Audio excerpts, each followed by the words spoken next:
जब वह छोटी थी तो माँ यह कहकर उसे बहला देती थी कि पापा परदेश में नौकरी कर रहे हैं और उसके लिए ढेर सारा पैसा लेकर आएंगे। लेकिन मरियम अब बड़ी हो गई थी और स्कूल जाने लगी थी।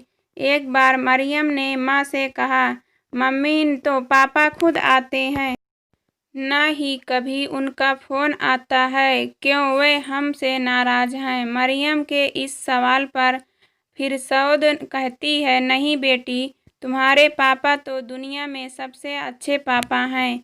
वे हम लोगों से बहुत प्यार करते हैं, लेकिन वे जहाँ नौकरी करते हैं वहाँ छुट्टी नहीं मिलती है, इसलिए आ नहीं पाते हैं। माँ की बातों से मरियम को तसल्ली तो मिल जाती, लेकिन पिता की याद कम नहीं हो पाती थी।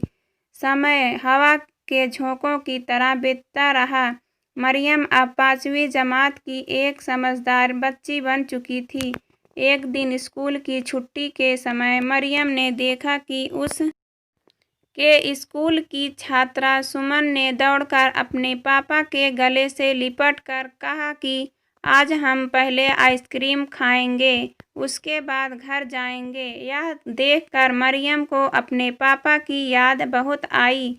वह स्कूल से घर आई तो बगैर कुछ खाए पिए सीधे अपने कमरे में जाकर लेट गई। घर के काम निपटा कर फिरदौस मरियम के पास आकर बैठ गई और उसके काले खूबसूरत बालों के हाथ से कंघी करते हुए पूछा, क्या बात है? आज हमारी बेटी कुछ उदास लग रही है। फिरदौस का इतना पूछना था कि मरियम फपक कर रो पड़ी। मम्मी, आप मुझसे झूठ बोलती हैं ना कि पापा दुबई में नौकरी करते हैं? अगर वे दुबई में हैं तो फ़ोन हम लोगों से बात क्यों नहीं करते हैं? अब फिरदौस के लिए सच्चाई को छुपा कर रख पाना बहुत मुश्किल हो गए। अच्छा, पहले तुम खाना खा लो, आज मैं तुम्हें सब कुछ सच सच बता दूंगी। पहले कहते हुए फिरदौस मरियम के लिए खाना लेने चली गई। जब फिरदौस खाना लेकर कमरे में आई तो मरियम ने उनसे कहा, मम्मी, आपको पापा के बारे में जो कुछ बताना है बताती जाइए, मैं खाना खाती हूँ। बेटी, तुम्हारे पापा इंजीनियर थे और दुबई में नौकरी करते थे, मैं भी उन्हीं के साथ रहती थी। मम्मी, आप बार बार ये शब्द क्यों इस्तेमाल कर रही हैं? क्या पापा इस दुनिया में नहीं हैं? इतना कहकर वह रोने लगी। नहीं बेटी, पापा जिंदा हैं। मरियम तुरंत आंसू पोंछकर चुप हो गई। उसे डर था कि कहीं मम्मी सच्चाई बताई बगैर चली न जाए। फिरदौस ने बात का सिलसिला फिर से शुरू करते हुए कहा, 12 साल पहले की बात है, जब तुम्हारे पापा और मैं दुबई से भारत आए थे। हम दोनों ही बहुत खुश थे, लेकिन हमें क्या पता था कि इसके बाद हम एक सब ऐसी मुसीबत में पड़ जाएंगे जिससे छुटकारा पाना नामुमकिन हो जाएगा।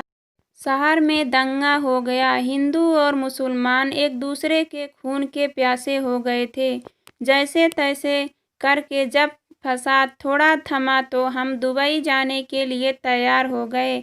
यहाँ भी एक अजीब इत्तेफाक था कि जिस दिन हमारी फ्लाइट थी उसी दिन शहर में बम धमाके हो गए। इसमें काफ़ी लोगों की जानें चली गई। हम लोग दुबई तो पहुँच गए, लेकिन भारत से आने वाली हर खबर बड़ी संगीन थी। बम धमाकों के अपराधियों में हम तुम्हारे पापा का नाम भी आ रहा था। तुम्हारे पापा को यह बात नामंजूर थी कि उन्हें कोई देशद्रोही या आतंकवादी उन्होंने किसी तरह भारत में रहने वाले अपने घर परिवार और दोस्तों के जरिए पुलिस तक यह बात पहुंचाई कि वे बेकसूर हैं और अपनी बेगुनाही साबित करने के लिए भारत आना चाहते हैं।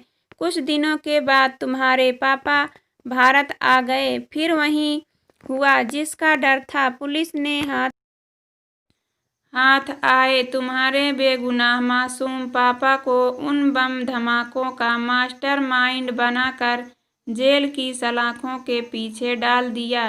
पिछले 12 सालों से तुम्हारे पापा जेल में हैं। इतना कहकर फिरदौस फूट फूट कर रोने लगी।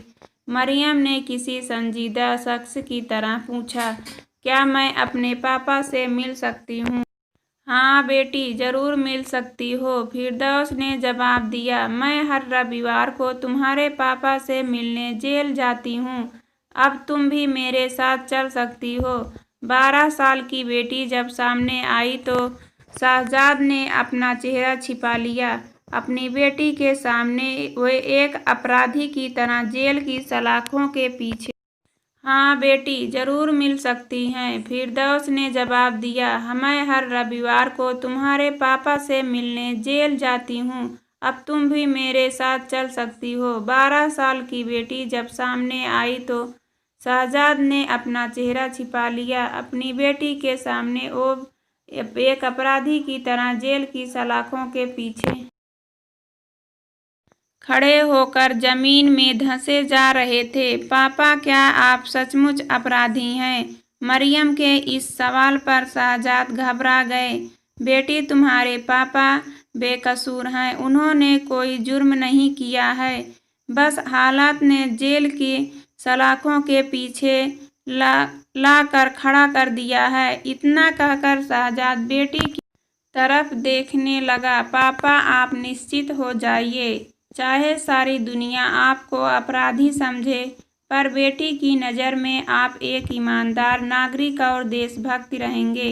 अब मरियम हर रविवार को अपने पापा से मिलने जेल जाने लगी। वह जब भी पापा से मिलने जाती तो उनकी पसंद की खाने कोई न कोई चीज बनाकर ले जाती और अपने हाथों से खिला। बेटी की इस मुलाकात को 10 साल और गुजर गए। 22 साल की मरियम अब स्कूल से निकलकर कॉलेज में जाने लगी थी। पिछले 10 सालों से जेल का पूरा स्टाफ पिता और बेटी का मोहब्बत भरा मेल मिलाप बड़े शौक से देखता चला आ रहा था। शहजाद ने अपनी जिंदगी के 22 साल जेल में कुछ इस तरह बिता दिए कि दुश्मन भी दोस्त बन गए। अनपढ़ कैदियों को पढ़ाना, बीमार कैदियों की सेवा करना व ज़रूरतमंद कैदियों की मदद करने की आदत ने उन्हें जेल में मशहूर बना दिया था। कानून अंधा होता है, यह सिर्फ कहावत ही नहीं बल्कि सच भी है। वह उतना ही देखता है जितना उसे दिखाया जाता है। कानून के रखवालों ने शहजाद को एक आतंकवादी बनाकर पेश किया था।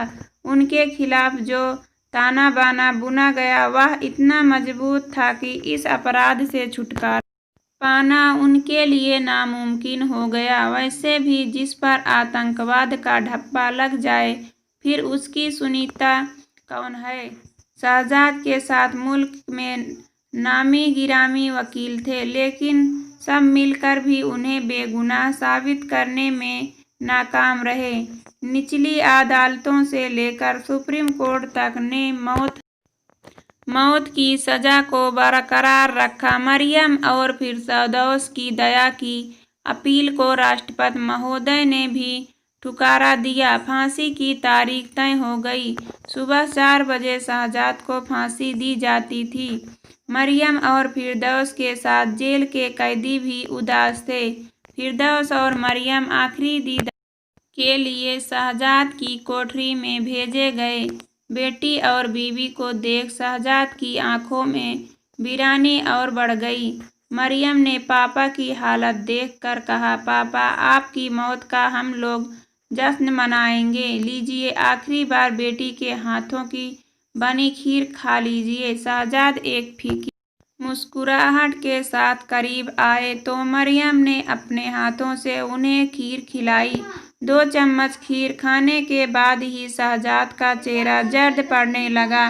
मुंह से खून की उल्टी शुरू हो गई। शहजाद को उल्टी करते देख जहां फिरदौस घबरा गई, वहां मरियम ने मुस्कुराते हुए कहा, पापा, आपकी उल्टी शुरू हो गई। शहजाद को उल्टी करते देख जहां फिरदौस घबरा गई, वहीं मरियम ने मुस्कुराते हुए कहा, पापा, आपकी बेगुनाही तो साबित न करा सकी, लेकिन आपको फांसी से बचा लिया। अब दुनिया यह न कह सकेगी कि आतंकवाद के अपराध में शहजाद को फांसी पर लटका दिया गया। आपको इज्जत की जिंदगी तो न मिल सकी, पर हाँ, इज्जत की मौत जरूर मिल गई। फिरदौस की चीख सुनकर जब तक पहरेदार शहजाद की खबर लेते, तभी मरियम ने भी जहरीली खीर के 2 चम्मच खा लिए। जेल की उस काल कोठरी में अब 2 लाश पड़ी थी।